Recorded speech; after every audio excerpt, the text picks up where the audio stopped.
នេះជាម៉ូតូ Viva បងប្អូនហ្នឹងហើយម៉ូតូ Viva នេះវាមានបញ្ហាស្មាស់ហ្នឹងវាមានបញ្ហាលកាមបងប្អូនហ្នឹងហើយលកាមនិងដុំភ្លើងអញ្ចឹងវាមានបញ្ហាខូចលកាមផងរួចនឹងខូច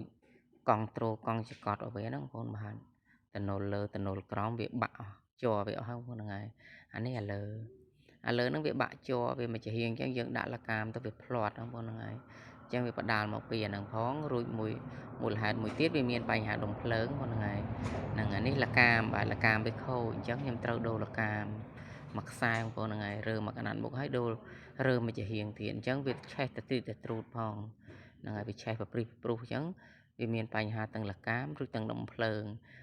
វាមានបញ្ហា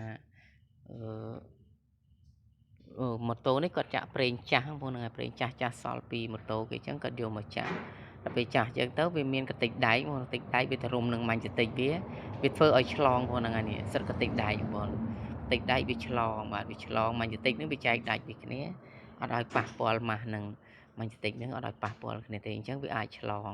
ដល់ពេលឆ្លងវាឆេះអត់ស្រួលទេអញ្ចឹងយើងត្រូវតែដោះមកបងប្អូនហ្នឹងហើយដោះមកលាងអញ្ចឹងទាំងដុំភ្លើងវាហ្នឹងក៏វាមានកតិចដែកដែរបងប្អូនហ្នឹងហើយ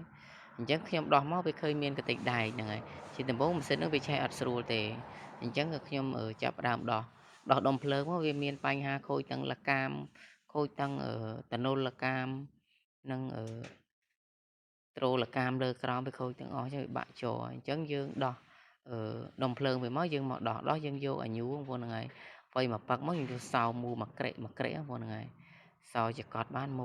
មូចឹងចេញមកព្រែកហើយចាំយើងយកទូរវិសអញ្ចឹងយើងយកទូរវិសមូអត់ចេញទេយើងដំមកប៉ឹកសិនព្រោះ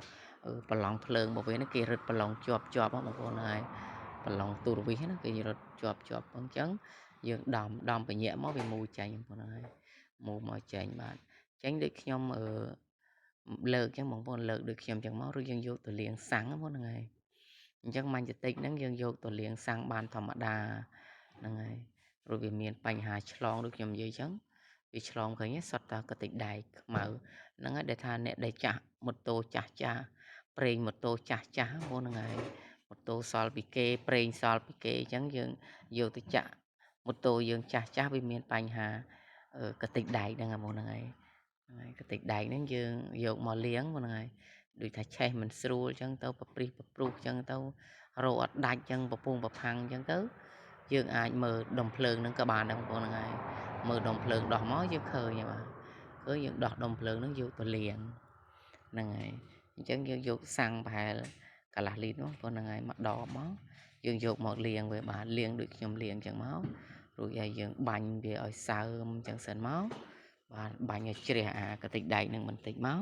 ក៏យើងចាប់ផ្ដើមយកច្រាស់ក៏បានជក់ក៏បានបងប្អូនហ្នឹងហើយខ្ញុំមានច្រាស់ខ្ញុំដុសច្រាស់បងប្អូនជាពិសេសយើងនៅតាម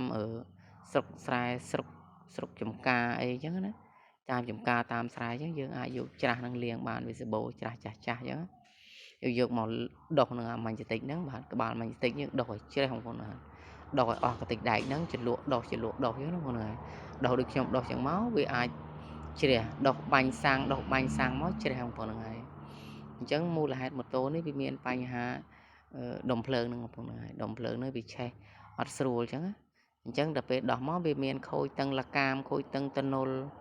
ខូចទាំងអាត្រូលកាមហ្នឹងវាបាក់ជ័រស្មាច់វាយើងត្រូវដូរទាំងអស់ហ្នឹងបងប្អូនហើយដូរអញ្ចឹងមកបាទដូរឲ្យស្អាតវាឆេះស្រួលវិញរួចម៉ាញ់តិចនឹងលាងឲ្យស្អាតហ្នឹងយើងដាក់ទៅវិញបងប្អូនហ្នឹងហើយលាងដូចខ្ញុំលាងអញ្ចឹងបាទលាងជូតឲ្យស្អាតអញ្ចឹងមកបាទបវល់វា